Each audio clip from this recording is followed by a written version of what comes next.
ఇబ్బందులు మేము చూడలేక మేము అగ్రిమెంట్ రాసాం సార్, ఆలేస్తారు కదా అని. కానీ దీనిలో చలనం లేదు సార్. స్థానిక మంత్రి ఈ మధ్య కొంత అనౌన్స్ చేశారండి, 50 కోట్లు రిలీజ్ చేసి బిట్లుగా పనులు ప్రారంభం అయిపోతున్నాయని. త్వరలోనే నోటిఫికేషన్ కూడా వచ్చేస్తుంది సార్.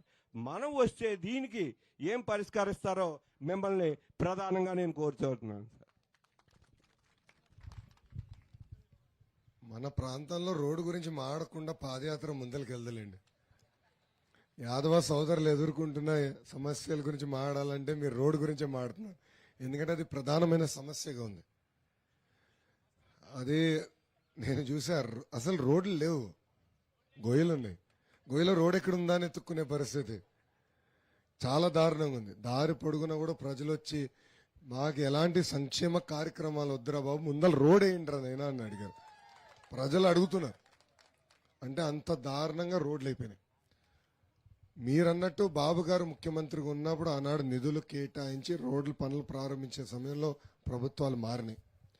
బాబు గారు ముఖ్యమంత్రి ఉన్నప్పుడు ఇలాంటి గుంతలు ఎక్కడ రాష్ట్రంలో కూడా ఎక్కడ లేవు. కానీ ఈరోజు ఆ గుంతలు చూడండి, కనీసం గుంటల్ని పూడ్చే పరిస్థితుల్లో ఈ ప్రభుత్వం లేదు.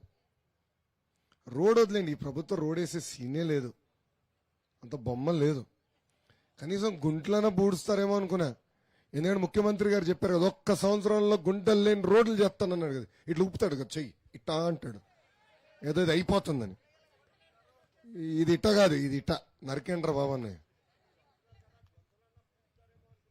అయ్యో, అంత కూడా సిగ్గులేదు ఈ ప్రభుత్వానికి, కొంచెం కూడా సిగ్గులేదు. ఇక్కడ కోడిగుడ్డు మంత్రి ఉన్నాడు కదా, ఏం బీకినాడు? కోడిగుడ్డు మంత్రి ఏం బీకినాడు అండి? ఎంత అన్యాయం! చేయాలి కదా, ఏదో పని చేయాలి కదా. ఏం చేసినాడు?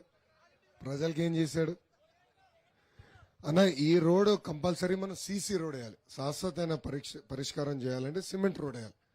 ఎందుకంటే మనకున్న సాయిల్ ప్రకారం సీసీ రోడ్ వేయాలి. నేను చెప్పా, 2 నియోజకవర్గాల్లో తెలుగుదేశం పార్టీని గెలిపించండి. మొదటి 100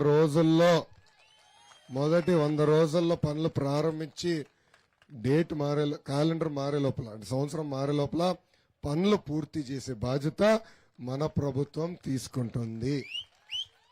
దారి పొడుగున ప్రజలకు నేను ఇదే హామీ ఇచ్చా. ఆ హామీకి నేను కట్టుబడి ఉన్నా. Thank you.